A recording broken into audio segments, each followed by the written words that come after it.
안녕하세요. 제가 이혼을 하게 된 지도 벌써 2년이란 시간이 지나 3년에 가까워지고 있네요. 아예 잊었다면 거짓말이겠지만 꽤 오랫동안 떠올리지 않고 있었는데, 최근에 저의 이혼의 결정적인 원인이 되었던 전 시누이를 보게 되었는데, 다시 이혼하던 순간이 떠오르더라고요. 그래서 하소연도 할 겸 해서 사연을 써봅니다. 긴 이야기가 될 수 있지만 한번 들어주시겠어요? 저와 남편의 첫 만남은 황당하기도 했고 웃기기도 했어요. 당시 맛집으로 유명했던 떡볶이집이 있었는데 남편과 전 그곳에서 처음 만났죠. 남편은 남편의 친구와 전 제 친구와 떡볶이집에 방문했고, 친구와 단 한마디의 대화도 없이 떡볶이를 먹는 저에게 남편이 다가오더라고요. 다짜고짜 첫눈에 반했다며 전화번호를 달라고 휴대전화를 내미는데 얼마나 당황스러웠는지 몰라요. 제 입가에 떡볶이 국물이 묻은 것이 다 느껴지는데 그런 모습을 보고도 첫눈에 반했다니. 이 남자도 정상적인 사람은 아니구나 싶더군요. 그러면서도 그 비정상적인 남편의 모습이 꽤 좋더라고요. 나의 추한 모습을 보고도 첫눈에 반했다는 남자. 부담스럽게 느껴지기보단 매력적으로 느껴지더라고요. 그래서 전 입을 가린 채 전화번호를 찍어주었고 연락을 주고받게 되었어요. 그렇게 저희는 가볍게 만나보며 3달간 서로를 알아보는 시간을 가졌고, 그 후엔 자연스럽게 진행되었어요. 남들과 같이 불타는 연애 기간을 거쳐 결혼까지 하게 되었죠. 결혼 이야기가 오갈 당시 한 가지 걸리는 부분이 있었는데, 그건 다름 아닌 남편의 가족관계 때문이었어요. 남편은 누나만 3명인 그야말로 아들 귀한 집에 막내 아들이라는 사실이 꽤 걸리더라고요. 이 세 문제는 시모가 아들 못 낳는 서러움이 컸던 터라 딸이든 아들이든 원하는 시기에 하나만 낳아서 잘 키우면 된다고 말해준 덕분에 안심이 되었지만, 문제는 시누가 셋이나 된다는 것이었어요. 결혼하는 순간 시모가 1명이 아닌 3명이 될 것만 같은 그런 느낌적인 느낌이 쉽사리 사라지지 않더라고요. 제가 알게 모르게 걱정하는 눈치니 남편이 이렇게 말하더군요. 자기가 그렇게 걱정할 필요 없어. 누나들 다 시집가서 애 키우고 산다고 나한테 신경 쓸 겨를이 없거든. 다들 본인 가정 지키며 산다고 바빠. 전 이런 남편의 말을 믿고 결혼을 하게 되었고, 남편의 말대로 신우들은 저희 부부에게 무관심에 가까울 정도로 관심이 없었어요. 그 흔한 안부 연락조차 없더군요. 가끔 제가 안부차 연락이라도 드리면 연락해준 건 정말 고마운데 앞으론 굳이 이러지 않아도 된다며 저를 위해 주셨고, 전 오로지 부부 사이만 신경 쓰며 행복한 신혼생활을 즐기고 있었어요.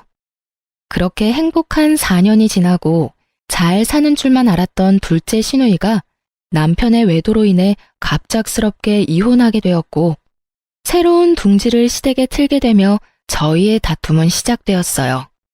이혼하고 돌아온 둘째 시누이는 전혀 다른 인격의 사람이 되어 있었고, 그 예민함은 말로 할 수 없는 정도였죠. 가끔 시댁에 가는 날이면 저를 향한 안 입고 온 시선과 함께 어떻게 해서든 트집을 잡고 싶어 안달이 난 사람처럼 꼬투리를 잡기 시작하는데 정말 미칠 지경이었어요. 한날은 남편이 퇴근이 늦어져 예상했던 시간보다 시댁에 늦게 도착하게 되었고, 엄연히 제 탓도 아닌데 저를 나무라기 시작하더라고요. 왜 이렇게 늦어? 집안에 제일 어린 것들 때문에 도대체 몇 명이나 밥도 못 먹고 기다리는 거야? 아, 죄송해요. 많이 시장하시죠? 이 사람이 생각보다 퇴근이 늦어지는 바람에 조금 늦었네요. 그걸 변명이라고 해? 그러면 올케라도 먼저 와서 어른들 식사 준비를 했어야지. 이게 뭐야? 올케가 늦는 바람에 내가 식사 준비 다 했잖아. 혹시 올케 일부러 늦은 거 아니야? 일하기 싫어서? 아니에요, 형님. 이 사람한테 물어보세요. 정말 이 사람이 금방 마친다고 해서 기다렸는데 생각보다 지체되는 바람에 늦은 거예요.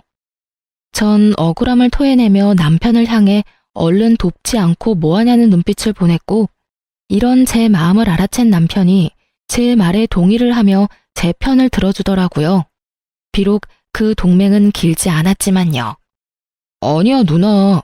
나영이는 진짜 나 퇴근하기 전부터 회사 앞에 와서 기다렸는데 내가 갑자기 일이 생겨서 늦었어. 갑자기 생긴 일이라 나영이한테 연락해줄 틈도 없었고. 그래서 나영이는 그저 기다릴 수밖에 없는 상황이었어. 어머, 얘 봐라. 너 꼴에 지금 네 와이프 편을 드는 거니? 이혼한 누나 앞에서 참 잘하는 짓이다. 아니, 누나, 그게 아니라 나는 그냥 누나가 오해하고 있길래 우리 상황은 그랬다고 설명해 주는 거야. 그래? 그러면 알겠어. 자칫하면 나 서운할 뻔했잖아. 그건 그렇고 다음부턴 아예 따라와. 그럼 늦을 일도 없을 거 아니야. 형님, 저 회사에서 여기까지 오려면 버스 2번이나 갈아타야 해요. 그게 왜? 내가 갈아타는 것도 아닌데 내가 그것까지 신경 써야 해? 순간적으로 전 제 귀를 의심했습니다. 이 무슨 이기적인데 싹수까지 없는 말인가요?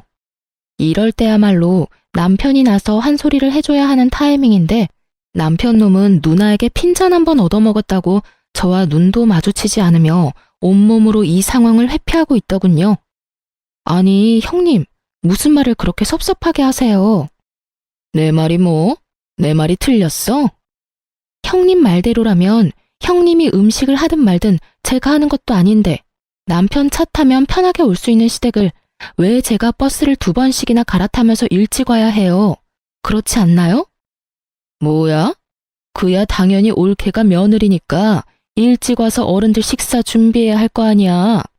그렇게 치면 며느리보다 자식이 자기 부모님 먹을 음식 준비해야 하는 게 더 당연한 거 아닌가요? 효도를 해도 며느리보다 자식이 더 해야죠. 뼈를 깎아가며 키워낸 건 며느리가 아니라 자식이잖아요. 시누이는 논리에서 밀린다 싶으니 막무가내로 소리를 지르며 밀어붙이기 시작했고 저 역시 그간 쌓인 게 많았던 터라 물러서지 않고 맞섰어요. 야, 너 말 다 했어? 어디서 말대꾸야 말대꾸가? 야라니, 아무리 감정이 많이 상한 상태라고 해도 말은 좀 가려가면서 하시죠. 왜? 야라고 하면 안 돼? 너 나보다 나이도 어리잖아. 말이 아다르고 어다른 건데 굳이 반말하면서까지 제 기분 상하게 말할 필요는 없다는 말을 한 거예요. 지금 나 가르쳐? 네가 뭔데 나한테 이래라 저래라야? 형님이 다른 사람한텐 그런 식으로 말한다면 저도 상관하지 않죠. 저 하나 먹고 살기도 바빠 죽겠는데 미쳤다고 제가 상관하겠어요? 그런데 지금은 형님이 저한테 그런 말을 했고 제 기분이 나빴으니 충분히 말할 수 있는 상황이죠. 제가 당사자니까요. 한마디도 지지 않고 자신의 누나한테 말대답하는 제 꼴이 보기 싫은 것인지 남편은 버럭 화를 내며 시누이 편을 들더라고요. 당신 지금 누나한테 이게 무슨 말버릇이야? 당장 누나한테 사과하지 못해? 전 너무 황당해 코웃음만 나오더군요.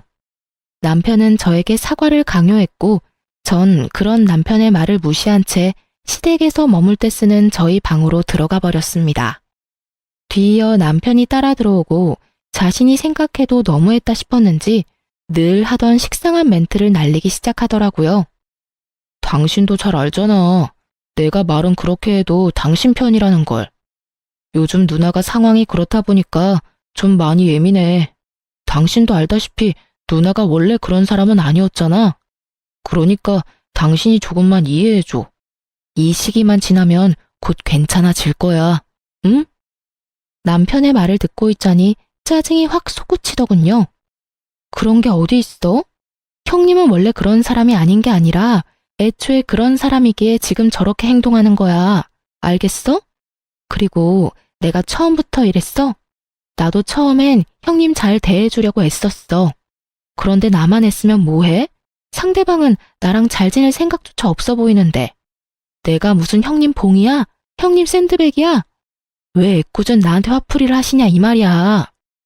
전 그렇게 적나라하게 시누이에 대한 불만을 표했고 남편은 누나에 대한 험담 섞인 사실을 받아들이고 싶지 않았는지 기분 상한 티를 팍팍 내더라고요. 기분 상할 수도 있다고 생각했어요. 왜 그런 거 있잖아요. 내 가족 나는 욕해도 다른 사람이 욕하는 건 싫은 기분. 하지만 이젠 저도 가족 아닌가요? 남편이 시댁보다 더 보살펴야 할 가족은 이제 저잖아요. 시누이도 시누이지만 남편에 대한 실망감과 서운함이 더 커지더군요. 남편 역시 저에 대한 실망감이 컸는지 감정을 숨기지 않았고, 생각해보면 그때부터 남편은 저와 눈도 마주치지 않으며 거리를 두기 시작했던 것 같아요. 그러면서 제 편을 들지 않는 치졸한 방법으로 저에게 복수를 하기 시작하는데, 시댁에 갈 때면 늘 혼자인 기분이 들더군요. 거기에다 임신에 대해선 어떤 간섭도 하지 않겠다던 시모는 보란 듯이 압박을 하기 시작하더군요. 예, 너희 결혼한 지가 벌써 4년이 지나간다. 이쯤 되면 너희도 아기 소식 들릴 때가 되지 않았니? 아, 그렇긴 한데 그게 생각보다 쉽진 않네요. 내가 웬만하면 이런 말까지 하지 않으려고 했는데 우리 둘째가 하는 말이 이렇게까지 자연 임신이 안 되면 문제가 있는 거라고 하던데 혹시 검사라도 해봤니? 시모가 말하는 둘째는 시누이가 확실했고 갑자기 왜 이런 말을 하나 싶었더니 시누이의 입김이 작용한 것이 분명해 보이더군요. 누구의 입김이 작용했든 늦어지는 것은 맞는 말이기에 참고 넘어가려고 했는데 시모는 임신이 되지 않는 것을 오로지 저의 탓으로만 돌리고 있더라고요. 아니요, 그렇지 않아도 남편이랑 이야기해봤는데 이번 달은 바빠서 안 되고 다음 달쯤에 같이 병원 가보기로 했어요. 뭐? 우리 아들이 병원을 왜 가니? 우리 아들은 문제없어 얘. 둘째 이야기 들어보니까 그런 건 여자 쪽에 문제가 있을 가능성이 높다고 하더라. 괜히 바쁜 애 괴롭히지 말고 가려거든 혼자 가. 알겠니? 참 할 말이 없더라고요. 시누이가 의사도 아니고 그런 쪽으론 책 한 장 본 적 없는 백수인데 그 말을 왜 그리도 신뢰하는 것인지 알 순 없었지만 입 대봤자 말만 길어질 것 같아 그냥 웃으며 저희가 알아서 한다고 해버리곤 자리를 피해버렸어요. 상황이 이렇게 되자 전 스트레스가 극에 달했고 시댁만 피할 수 있다면 북극이든 남극이든 어디든 도망가고 싶은 심정이었어요. 하지만 저의 이런 바람과는 달리 시누이들이 정한 가족 모임의 날은 다가왔고 전 하는 수 없이 시댁으로 향했어요. 원래 계획대로라면 외식을 하기로 했었지만 고등학생인 첫째, 셋째 형님의 자녀들이 시험 기간에 맞물리며 자식 뒷바라지를 해야 한다며 모임에 오지 못하게 되었고 일이 그렇게 되자 문제의 둘째 시누이가 그냥 집에서 밥이나 먹자고 해버린 것이었죠. 자신이 할 것도 아니면서 집에서 하자는 시누이도 미웠지만 생각지도 않고 알겠다고 답하는 남편놈이 더 미웠습니다. 그렇게 전 시댁에 도착했고 시누이는 저를 또 괴롭힐 요량으로 외출도 하지 않고 저를 기다리고 있더군요. 이미 그땐 시누이와의 사이가 틀어질 대로 틀어진 터라 간단한 인사만 하고선 주방으로 향했어요. 앞치마를 메고 요리를 시작하는데 잠이 쏟아지더군요. 그때 전 회사를 그만두고 아동복 가게를 창업하기 위해 밤낮 없이 이리저리 알아보고 다니느라 잠자는 1분의 시간도 아까웠던 시기였기에 그날 역시 잠이 너무 부족했어요. 그렇게 저도 모르게 하품이 나와버렸고 그 모습을 본 시누이가 마스크를 챙겨오더니 저에게 확 던지며 저를 쥐잡듯이 잡기 시작하더군요. 이거 끼고 해. 그렇게 입 벌리고 하다가 침이라도 흐르면 어쩔 거야? 올케는 왜 그렇게 조심성이 없어? 결혼한 지 4년 정도 됐으면 이 정도는 알아서 준비해야 하는 거 아니야? 아니 형님, 졸려서 하품한 건데 그것도 못하나요? 그리고 제가 하품하면서 침을 흘렸어요? 아니면 침을 뱉었어요? 심지어 천장 보면서 하품했어요, 저. 그게 그렇게나 잘못한 일인가요? 올케, 정말 몰라서 물어? 어른들 드실 요리하면서 하품하는 자체가 더러운 행동인 거야. 알겠어? 오늘은 아쉬운 대로 이 마스크 쓰고 하고 다음부턴 주방에서 쓰는 투명 위생 마스크 사와서 그거 쓰고 해. 알겠어? 이 무슨 말도 안 되는 소리인가요? 시댁이 무슨 대기업 구내식당도 아니고 재채기도 아니고 제가 무슨 병균도 아니고 하품 한 번 했다고 마스크까지 끼라뇨. 뭐 청결을 위해서 마스크쯤 낄 순 있다고 생각해요. 하지만 시누이의 말투와 표정에서 그저 제가 싫어 걸어오는 시비라는 것을 드러내고 있었고 이쯤 되니 전 참을 수가 없더라고요. 제 성격도 좋은 편이 아니었던 터라 이 정도면 할 만큼 했다는 생각이 들었고 계속 참고 살다간 모르긴 몰라도 정신병에 걸릴 것만 같았어요. 제가 하는 하품이나 행동이 그렇게 더럽고 고가우면 직접 와서 하세요. 전 이렇게 말하며 입고 있던 앞치마를 벗어 신우이에게 던져버렸고 하필 그 앞치마가 신우이의 얼굴에 정통으로 맞아버렸죠. 너 지금 나 때렸니? 의도한 건 아니었는데 어쩌다 보니 그렇게 됐네요. 뭐? 이년이 진짜? 극도의 흥분을 한 신우이는 한 걸음에 달려와 제 머리채를 잡았고 저 역시 그날은 물러서지 않겠다고 작정을 한 날이었기에 신우이의 머리채를 사정없이 잡고 흔들어 버렸어요. 그렇게 적군의 중심지에서 싸움을 해버린 저의 결과는 예상했다시피 외로움 그 자체였습니다. 시모는 간섭도 하기 싫다는 눈빛으로 혀끝을 차고 방으로 들어가 버렸고 남편이라는 놈은 일방적으로 저만을 제지하며 누나 편을 들기 시작했어요. 당신 진짜 미쳤어? 어떻게 신우이 머리채를 잡을 수가 있어? 당신이 제정신이야? 당신 누나한테 무릎 꿇고 빌지 못해? 당신은 왜 내가 당신 누나 머리채까지 잡았는지는 전혀 궁금하지가 않구나. 내가 오죽했으면 이렇게까지 할까 이런 생각은 안 해? 하긴 그런 생각조차 한 적이 없는 사람이니까 지금 이 순간에도 그딴 말도 안 되는 소리나 하고 있겠지. 뭐라고? 너 진짜 이딴 식으로 굴 거야? 마지막으로 기회를 줄게. 지금 당장 우리 누나한테 무릎 꿇고 빌어. 감정을 억누르며 말하는 남편 놈을 보고 있는데 제 서러움은 폭발해버렸고 전 더는 시댁에서 있을 필요가 없다는 생각이 강하게 들더라고요. 그래서 전 남편에게 한마디 해주고선 제가 하던 음식을 다 버려버리고 시댁을 나와버렸습니다. 내가 한 음식은 형님이 더러워서 도저히 먹을 수가 없다네. 그러니까 이건 다 버릴게. 당신 식구들이 먹을 음식은 당신이 하든 그 잘난 당신 누나한테 다시 하라고 하든 알아서 하고 난 먼저 갈 테니까 밥을 먹고 오든 물을 먹고 오든 알아서 해. 그렇게 전 집으로 돌아와 버렸고 내심 남편을 기다리고 있는 제 모습을 발견했어요. 얼마나 한심하던지. 그런 꼴을 당하고도 남편을 기다리는 내 모습이라 생각보다 참 비참한 일이었어요. 기다리지 말아야지 하면서도 다시 기다리게 되고 그렇게 얼마나 시간이 흘렀을까요? 애증의 남편이 집으로 돌아왔고 저를 달래주기는커녕 무시하기 시작하더군요. 기대하는 바가 없어 실망할 것도 없다 싶었는데 서운한 마음이 드는 건 어쩔 수가 없더라고요. 생각해보면 전 그때까지도 남편을 사랑했던 것 같아요. 각방을 쓰면서도 이혼은 생각하지도 않고 있었으니까요. 이혼 고민은 아예 생각조차도 하지 않았다면 거짓말이겠지만 고민의 끝은 늘 그래도 참고 살아야지였어요. 그렇게 각방과 함께 무건수행하는 날들은 길어지고 있었고 화장실조차 따로 쓰고 있었어요.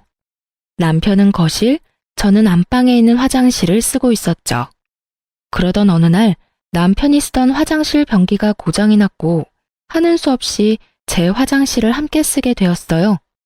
남편은 평소 화장실에 휴대전화를 가지고 가 오랫동안 앉아있는 것이 버릇이었는데 그날 역시 화장실로 들어간 남편은 출근 시간이 촉박해지자 허겁지겁 준비하고선 급히 집에서 나가더군요.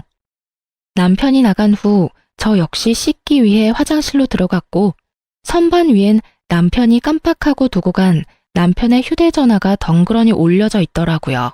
전 남편이 현재 쓰고 있는 방에다 가져다 둬야겠다고 생각했고 휴대전화를 들어 올리는 찰나 전화가 오더군요.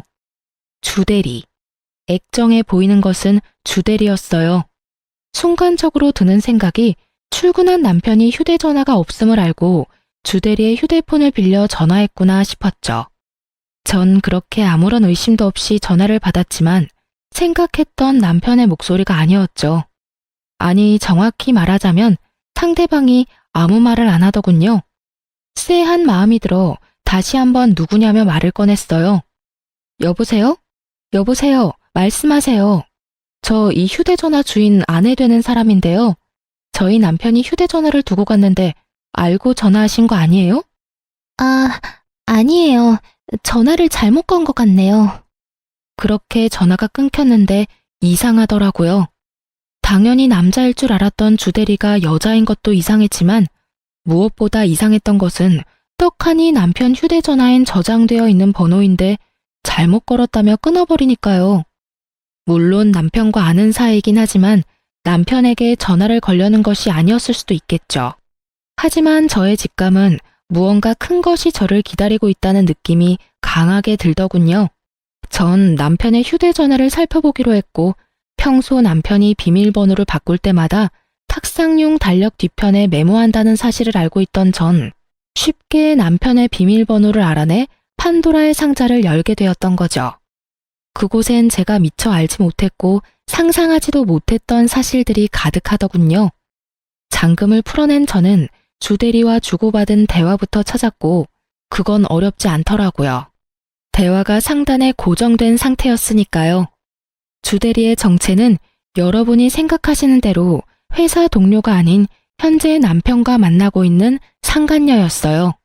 더 충격적인 건 상간녀는 신우이의 소개로 알게 되었다는 것과 그 여자 역시 유부녀라는 사실이었죠. 아무리 제가 밉고 마음에 들지 않는다고 해도 동생에게 여자를 소개시켜주다니요. 그것도 유부녀를요. 심지어 본인이 남편의 외도 때문에 이혼까지 해놓고선 어떻게 친동생에게 외도를 종용할 수가 있는 것인지 참 어이가 없더라고요. 누굴 탓하겠어요? 친구까지 소개해주며 바람을 종용하는 년이나 꼬신다고 외도나 저지르는 놈이나 용서할 수 없는 건 매 한 가지인걸요. 전 두 사람 다 절대로 용서할 마음이 없었고 저의 이런 굳은 심지를 더욱 굳건하게 만들어주는 메시지를 발견하게 되었어요. 그건 바로 신우이와 남편이 주고받은 메시지였는데 거기엔 신우이의 이런 말이 있더라고요. 너도 내 친구 만나면서 스트레스 좀 풀고 살아. 옳게 하는 꼴을 보니 너 숨도 못 쉬고 살 것 같더라. 내가 우리 동생 숨 쉴 틈 만들어주는 거야. 알겠어? 이런 누나가 어디 있니? 내가 생각해도 난 정말 세상에 둘도 없는 누나야. 네, 세상에 둘도 없긴 하겠더라고요. 자신이 남의 인생을 망치고 있다는 사실을 전혀 알지 못하는 신우이는 스스로에게 아낌없는 찬사를 보내고 있더라고요. 전 그렇게 괜찮다는 여자의 얼굴이 궁금했고 사진첩도 살펴보게 되었죠. 사진은 없을 수도 있겠다 생각했는데 친절한 남편놈이 상간녀의 폴더까지 따로 만들어 사진들을 모아놨더라고요. 거기엔 상간녀와 함께 찍은 사진들로 가득했고 상간녀의 독사진 중엔 가운을 입은 사진이 있었는데 그 사진을 통해 상간녀가 한의사라는 사실을 알게 되었어요. 유니폼에 적힌 상호로 검색을 해보니 운이 좋게도 그 한의원은 부부가 운영하는 한의원이더라고요. 얼마나 기쁘던지. 전 모든 증거를 사진으로 남겼고 이혼을 위한 준비를 시작했습니다. 일단 하루 날을 잡고 친정으로 가 모든 사실을 미리 부모님께 말씀드렸어요. 신우이가 이혼하게 된 후 어떤 일들이 있었고 저 역시 행동을 어떻게 했는지, 그래서 현재 상황은 어떠한지, 그렇기에 앞으로 어떻게 할지에 대해 부모님께서 최대한 충격을 받지 않으시게 설명을 해드렸고 엄마는 이런 말씀을 해주셨어요. 우리 딸 그동안 많이 힘들었겠네. 엄마랑 아빠는 상황이 어찌 되었든 간에 네 뜻을 존중해. 말이야 바른 말이라고 네 인생 네가 살지 우리가 살아주는 건 아니잖아. 그러니까 우린 신경 쓰지 말고 네 뜻대로 해. 네가 하고 싶은 대로 하면 엄마랑 아빠는 네 뒤에서 아낌없이 응원해 줄게. 알겠지? 고마워 엄마. 그리고 아빠. 이혼을 결정하고 난 뒤 가장 걱정스러웠던 건 부모님의 반응이었는데 그것이 잘 해결되고 나니 거침이 없어지더라고요. 전 바로 다음날 한의원으로 찾아갔어요. 그날은 상간녀는 쉬고 그 남편만 진료를 보는 날이었고 전 저의 진료 순서가 마지막이 될 수 있게 마지막 진료 시간에 맞춰서 병원에 방문했습니다. 계획대로 전 마지막 환자로 진료실에 들어가게 되었고 드디어 상간녀의 남편을 마주할 수 있었어요. 상간녀의 남편은 친절하게 저의 상태를 물어왔고 전 외도 증거들을 내밀며 이렇게 말했어요. 어디가 불편하셔서 오셨을까요? 제가 요즘 이것들 때문에 화병이 날 것만 같아서 찾아왔어요. 한번 봐주시겠어요? 제가 내민 증거들을 살펴보던 상간녀의 남편은 굳은 표정으로 저에게 묻더라고요. 상황이 좋진 않네요. 그렇죠? 거기다가 두 사람이 어떻게 만나게 된 줄 아세요? 신우이라는 인간이 자기 친구를 자기 남동생한테 소개해줬다고 하더라고요. 그러니 제가 억장이 무너지고도 남겠죠? 요즘 외도 중인 남편 눈만 생각하면 잠도 안 오고 계속 화만 나고 이러다 제 명에는 못 살 것만 같아서 찾아오게 됐어요. 그래서 제가 어떻게 하면 될까요? 저를 좀 도와주셨으면 좋겠어요. 어떻게 도와드리면 될까요? 도와주실 건가요? 네, 얼마든지요. 살펴보니 돕는다는 표현보단 함께한다는 표현이 더 맞는 것 같긴 하지만요. 그러면 지금 바로 저랑 어디 좀 가실 수 있을까요? 전문 용어로 현장 급습이라는 걸 해보려고요. 저의 제안에 상간녀의 남편은 말없이 고개를 끄덕이며 가운을 벗더라고요. 그렇게 저흰 남편과 상간녀가 있는 곳으로 향했어요. 모든 사실을 알게 된 날, 전 휴대전화에 위치 추적 앱을 하나 깔았었어요. 그리곤 혹시 모르는 상황을 대비해 앱 숨김 기능을 이용해 숨겨두었던 거죠. 상상도 못했겠죠. 제가 자신의 휴대전화를 봤다는 사실도, 몰래 앱을 깔아놨다는 사실도요. 이러한 사실을 알지 못하는 남편은 신나게 여러 장소를 오가더군요.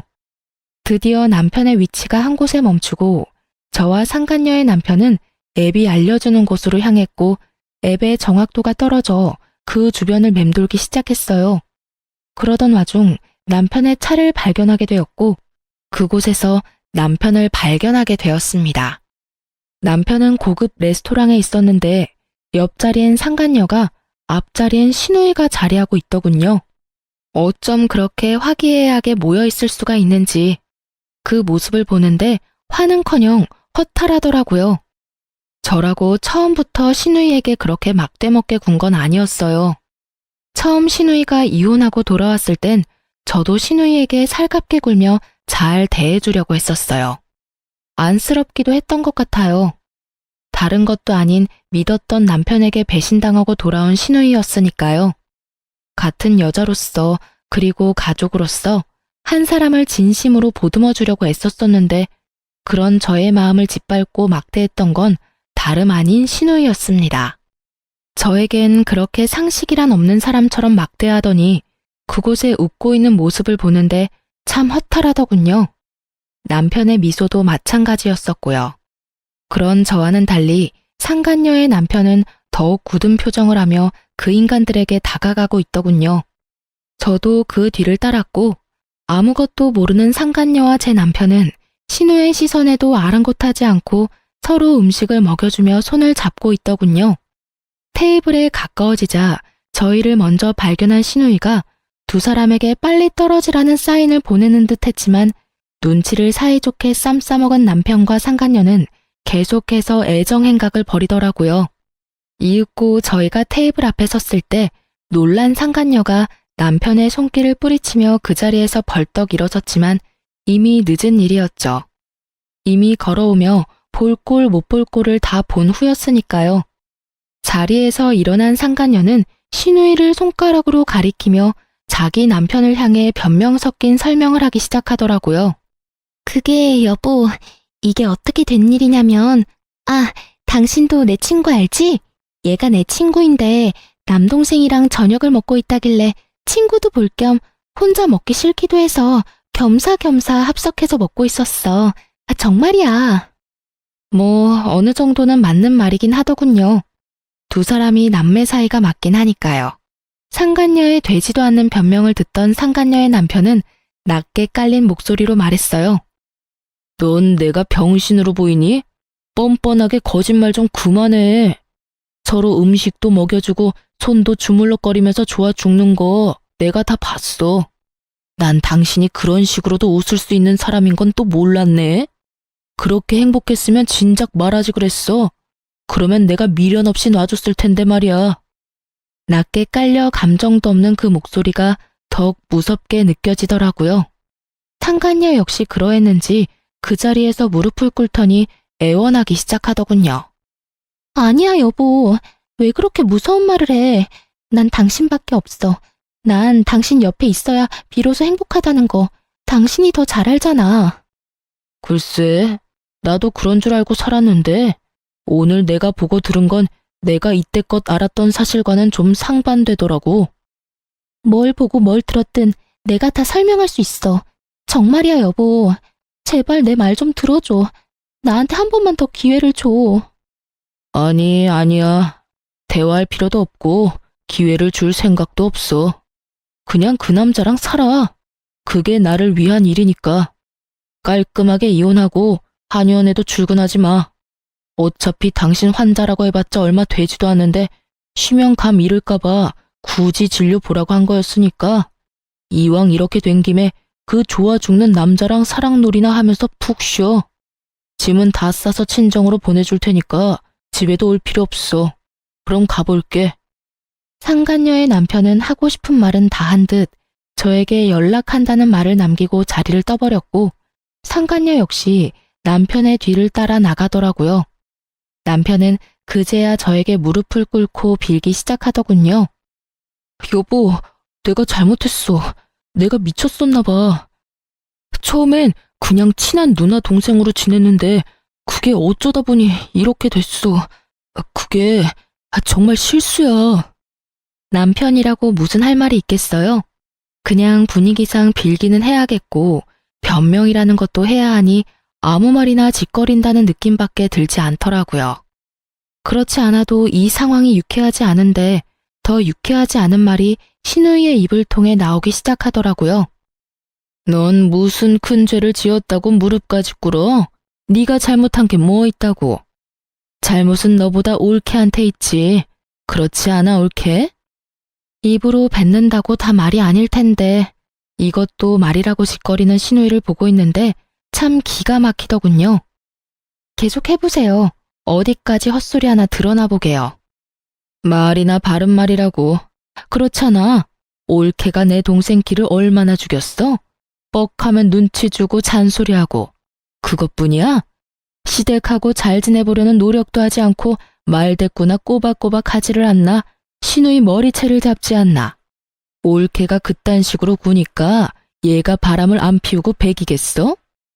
아, 그런가요? 그래. 그리고 이제 와서 하는 말인데 애초에 두 사람 어울리진 않았지. 우리 동생은 좋은 대학 졸업해서 대기업 다니고 있는데 지금 올케는 뭐 백수잖아. 남편 돈 받아서 편하게 사는 백수. 동생아, 이참에 그냥 이혼해. 일도 이렇게 됐고 너 어차피 올케하고 잘 살긴 글렀어. 깔끔하게 이혼하고 내 친구랑 연애나 하면서 살아. 한의사, 얼마나 좋아? 연애까지 하다가 결혼까지 하면 더할 나위 없이 좋고. 저도요, 좋은 대학에 좋은 회사 다녔어요. 비록 지금은 꿈을 위해 회사를 그만두고 창업을 알아보고 있긴 하지만 생활비도 빠지지 않고 내고 있고요. 물론 창업 준비도 제가 이제껏 모은 돈으로 하고 있어요. 그런데 제가 왜 시댁에 빌붙어 살면서 일도 하지 않고 생활비조차 내지 않는 신우이에게 이딴 말이나 들어야 하는지 모르겠더군요. 어디까지 하나 들어보려고 했는데 할 수 있는 헛소리는 다 들은 것 같고 참고 더 들어줄 수도 없었기에 저 역시 참았던 말을 쏟아내 주었어요. 정말 궁금해서 물어보는 건데 형님도 남편 기죽이고 눈치 주고 해서 형님 남편이 바람 피웠어요? 그래서 이혼까지 당했고요. 뭐야? 너 말 다 했어? 다 했겠냐? 아직 한참 남았으니까 할 말 있으면 그때 해. 이혼당하고 친정에 빌붙어서 살면 조용히나 살지 이게 무슨 짓일까? 아무리 생각해도 내가 이해가 안 돼서 그래. 동생이 바람 피운다고 해도 말려야 할 판국에 여자를 소개해줘? 바람 피우라고 부추겨? 참 대단하다 대단해. 야, 너 진짜 내가 가만 안 둬? 나는 뭐 널 가만두고 싶어서 가만히 있는 줄 알아? 그 입으로 나오는 한마디 한마디가 워낙 다 개차반이라 내가 대꾸할 가치를 못 느껴서 가만히 있었어. 그런데 하는 짓도 쓰레기이니 내가 널 어떻게 해야 할지 모르겠다니까? 야! 고함을 지르며 금방이라도 저에게 달려들려는 신우이에게 전 상간녀가 먹던 와인을 그대로 뿌려버렸습니다. 남편 놈은 아무 말도 하지 않고 그저 바라만 보고 있었고 전 그런 남편 놈의 머리 위로 상간녀와 먹던 음식들을 부어버렸어요. 두 사람 다 제가 이 정도까지 할 거라 예상을 못했는지 어버버하며 와인과 음식을 닦아내기 바쁘더라고요. 쓰레기 같은 인간한테 딱 어울리는 꼴이다. 당신 이게 무슨 짓이야? 이 정도면 양호한 줄 알아. 오물을 확 부어버리고 싶은 걸 겨우 참았어. 너 아까 그 여자랑 아주 죽고 못 살더라? 한의사가 그렇게 좋았어? 사랑한다, 너밖에 없다고 난리를 부리더니 이제 와서 나한테 왜 무릎까지 꿇고 그래? 뭐? 실수? 넌 실수라는 단어의 뜻을 모르니? 그게... 내가 미안해. 내가 정신이 나갔었나 봐. 남편은 다 기어들어가는 목소리로 고개를 숙였고 신우이는 와인을 다 닦아냈는지 저를 죽일 듯이 노려보고 있더라고요. 그 한심한 두 인간과 계속 같은 장소에 있었다간 큰일을 낼 것만 같아서 중요한 한마디만 던져주고 그 자리를 벗어났어요. 그만하자, 그만해. 우리 이혼해. 집은 한동안 내가 지낼 테니까 너는 네 누나랑 같이 가. 그렇게 전 집으로 돌아왔고 소식을 전해 들은 시모에게서 전화가 오더군요. 딸도 이혼하고 돌아왔는데 아들마저 이혼이라니. 시모 입장에선 이건 절대로 말려야 한다 싶었겠죠.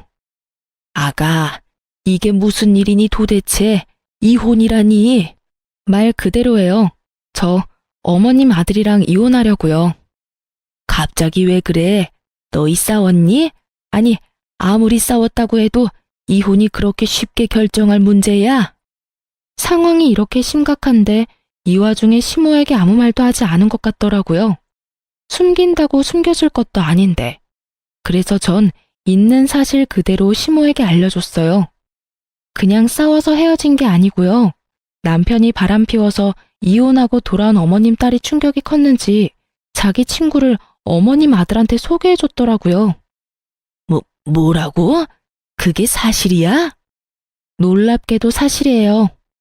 자기도 이혼했으니 동생도 이혼하길 바랬나 보죠 뭐. 동생한테 여자나 붙여주는 누나나 조강지쳐 내팽개치고 바람이나 피우는 동생이나 둘 다 참 생각도 없고 어이도 없고 상식도 없던데요. 그러니까 저한테 전화해서 이러지 말고 어머님 자식들이나 볶으세요. 전 이혼 준비로 바빠서요. 그럼 들어가세요. 모든 사실을 안 시댁에서 내심 두 사람을 쫓아내주길 바랬는데 두 사람이 그 모양 그 꼴인 건 이유가 있지 않겠어요? 모든 사실을 분명 다 알았을 텐데 시부에게선 이렇게 문자가 왔더라고요. 이야기 다 들었다. 내 이야기를 들어보니 우리 애들 탓만 아닌 것 같더구나. 자고로 집안에서 여자가 남편 내조를 잘해야 하고 시댁과의 관계에서도 여자가 잘했어야지. 오죽했으면 우리 애들이 그런 짓까지 했겠어. 그러니 너도 남 탓만 하지 말고 반성 좀 하고 조용하게 이혼했으면 좋겠구나. 웃음이 다 나더군요. 그러면서도 저딴 부모 밑에서 보고 자랐으니 저 모양 저 꼴이지 싶더라고요. 전 변호사를 만나 이혼을 진행했고 이혼이란 게 생각보다 참 쉽더라고요. 시간이 걸리긴 했지만 쉽게 이혼하게 되었어요. 상간녀 때문인지 남편은 이혼 이야기를 꺼낸 저보다 이혼을 서둘렀고 제가 이혼 당시 원했던 공동명의 집도 신우이에게 청구했던 위자료도 비교적 깔끔하게 받고 끝낼 수 있었어요. 상간녀 소송도 함께 진행했고 소송 역시 제가 원하는 방향으로 끝이 났어요. 전 남편은 저와 이혼만 하면 꽃길을 걸을 수 있다고 생각했는지 법원에서 만난 전 남편의 얼굴엔 웃음꽃이 피었더군요. 상간녀도 이혼할 것이 분명하고 한의사니 돈도 꽤 있을 거라 생각했을 테니까요. 그 아니란 생각이 얼마나 웃기던지 저 역시 웃음으로 맞대응해줬네요. 밝게 웃는 제 모습에 기분이 뒤틀린 전 남편은 괜한 시비를 걸어오더라고요. 고맙다. 이혼하자고 해줘서. 덕분에 난 한의사 남편 되게 생겼네. 너도 알지? 그 여자 한의사인 거. 너한테 생각보다 돈을 많이 뜯겨서 속이 좀 쓰리긴 한데 좋게 생각하기로 했어. 그까짓 돈 또 벌면 되지 뭐. 그러니까 앞으론 각자 알아서 잘 살자고. 난 잘 살 건데 너는 어떨지 모르겠다. 어쨌든 무운을 빌도록 해볼게. 그게 진심에서 우러나온 마음은 아니겠지만 말이야. 그렇게 저와 이혼을 하게 된 전 남편의 앞날은 꽃잎도 보이지 않았고 그저 먹구름만 가득한 나날들이 이어졌어요. 제가 무사히 받을 거 다 받고 이혼했다는 소식을 전해 들은 상간녀의 남편은 그 길로 전 남편의 회사로 찾아갔고 그곳에서 난동을 피웠다고 하더라고요. 그 얌전하고 차분해 보이는 사람이 난동이라니. 쉽게 상상되진 않았지만 제대로 난동을 피운 건 맞는 것 같더라고요. 그 덕에 전 남편의 회사에 유부녀와의 외도로 이혼당한 사실이 알려져 진급도 물거품이 되고 권고사직 이야기도 오가고 있다고 하니 말이에요. 거기에다 전 남편이 믿고 있던 상간녀는 알고 보니 내세울 것은 한의사라는 것 하나뿐인 찢어지게 가난한 집 딸이라고 하더라고요. 그러거나 말거나 전 남편은 이혼하며 한몫 크게 떼 나올 수 있을 거라고 큰 꿈에 젖어 있는 것 같은데 그건 그야말로 꿈과 같은 것이었죠. 가난한 집 딸은 시집을 갈 때 맨몸으로 시집을 가게 되었고 그런 상간녀를 너무 사랑한 상간녀의 남편이 집안의 반대에도 불구하고 결혼을 진행했다고 하더군요. 1년도 채 되지 않는 짧은 결혼 생활에 나눌 수 있는 재산은 없었고 상간녀가 누리고 있던 집, 차, 심지어 한의원까지 전부 남편의 명의였기에 상간녀는 그야말로 한의사라는 타이틀 하나만을 가지고 맨몸으로 이혼을 당했다고 하더라고요. 그나마 있던 돈도 저에게 위자료로 주었으니 알거지나 마찬가지였죠. 이제 남은 건 한의사라는 타이틀이었는데 그마저도 쓸모없게 돼버렸지 뭐예요?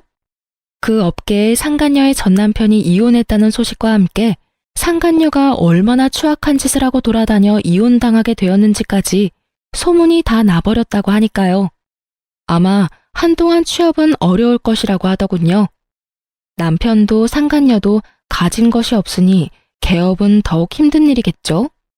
전 준비하던 아동복 매장을 개업해서 잘 지내고 있어요. 운 좋게도 맘카페에 소문이 좋게 나서 매출이 꾸준하게 상승하고 있어요. 사연 처음에 말씀드렸다시피 전 신우이를 마주하게 된 것은 이 아동복 매장이었는데요. 글쎄 전 신우이가 아이 옷을 사러 왔더라고요. 제가 알기론 전 신우이의 아이는 아동복을 입을 나이가 아닐 뿐더러 자기 배 아파서 낳은 자식도 버리고 이혼한 여자가 애 옷을 살 리가 없을 텐데 이상했어요. 혹시 제가 매장을 열었다는 소식을 듣고 난동을 부리러 왔나 생각하던 찰나 전 신우이의 일행을 발견하게 됐어요. 그 일행의 정체가 누구냐면 말이죠. 놀라지 마세요. 글쎄 전 신우이의 신우이들이더라고요. 그것도 3명이요. 얼마나 웃었는지 몰라요. 저를 그렇게나 죽으라고 괴롭히더니 꼴에 재혼한 집이 신우이가 3명인 집이라니. 운명이란 게 참 얄궂지 않나요? 어쨌든 전 신우이의 그 당당하다 못해 짝수 없는 모습은 온데간데 없고 신우이들에게 모진 핍박과 홀대를 당하고 있더라고요. 얼마나 혹독한지 순간 불쌍하다는 생각이 들 뻔했지 뭐예요? 저를 발견한 전 신우이는 애써 저를 회피했지만 전 일부러 그 근처로 가 옷을 골라주기도 하며 전 신우이 곁을 떠나지 않았어요. 살펴보니 짐이 꽤 많던데 그조차도 전 신우이 손에 다 들려있더라고요. 옳게 똑바로 좀 들어. 혹시나 해서 하는 말인데 바닥에 내려놓을 생각도 하지 마. 그거 다 비싼 거야. 올케가 변상할 수 있는 그런 가격대가 아니라고. 그러니까 언니, 내 짐도 잘 챙기고 있죠? 그 화장품 자칫하면 망가진다고요. 혹시나 망가지면 난 가족이고 뭐고 없어요? 언니가 다 물어내야 한다고요. 아, 맞다. 올케. 식당 예약은 했지? 거기 예약 안 하면 자리도 없어. 오늘은 꼭 스시 먹고 싶은데. 했지? 아, 형님, 그게 제가 깜빡했어요. 어떻게 하죠? 그걸 나한테 물으면 어떡해. 내가 분명 잊지 말고 예약하라고 했잖아. 올케는 머리가 나빠? 아니, 아무리 머리가 나쁘다고 해도 그 쉬운 일도 못하면 어떡해? 아, 정말 짜증나. 꼴도 보기 싫으니까 떨어져서 따라와. 그러게, 내가 격 떨어지는 애랑 결혼하면 안 된다고 그렇게 말렸는데 초혼도 아니고 이혼이요 뭐가 좋다고 결혼까지 해서는 아, 짜증나. 떨어지라니까. 내 말 안 들려? 죄송해요, 형님. 그렇게 전 신우이는 구석진 곳으로 가 고개를 숙이고 있더라고요. 정말 그 모습을 보는데 제가 사람을 착각했나 하는 생각마저 들더군요. 새 여자는 쇼핑을 마쳤는지 계산대 앞으로 왔고 저는 저희 가게에서 제일 잘 나가는 양말과 손수건을 챙겨주며 새 여자에게 이렇게 말했어요. 여러모로 고생이 많으시네요. 앞으로도 수고해주세요. 화이팅입니다. 시집살이 시키는 것도 고생이 많고 앞으로도 잘 부탁한다는 뜻이었어요. 제 말에 의아해하던 새 여자는 의아함도 잠시 저에게 친절하다면서 칭찬을 하며 감사하단 말을 전한 후 선물을 챙겨 나가더군요. 그 뒤를 대역 죄인처럼 쫓아가는 전 신우이의 뒷모습을 보고 있는데 정말 10년 묵은 채증이 내려가는 기분이더라고요. 모든 사실이 밝혀지고 난 후에도 미안하단 사과도 한마디 없이 당당한 전 신우이의 모습에 우라가 치밀어 올랐는데 그 우라가 한 방에 쑥 하고 내려가더군요. 그렇게 떠난 전 신우이는 다시 가게를 찾아오거나 하는 그런 일은 없었어요. 그 성정에 반성이라는 걸 했을 리는 없고 그딴 꼴을 보였으니 부끄럽기도 했겠죠. 전 요즘 바쁘게 살고 있어요. 오직 오프라인으로만 진행하고 있던 일을 이제 온라인 스토어도 함께 진행해 볼 예정이에요. 여기저기 살펴보니까 라이브 방송도 많이들 하시는 것 같아 시간 날 때마다 공부하고 있답니다. 제가 열심히 하는 만큼 결과가 따라와 주겠죠? 바쁘긴 하지만 하루하루가 참 보람차고 행복하네요. 이로써 저의 긴 사연도 끝이 났어요. 긴 사연 들어주신 여러분 감사합니다.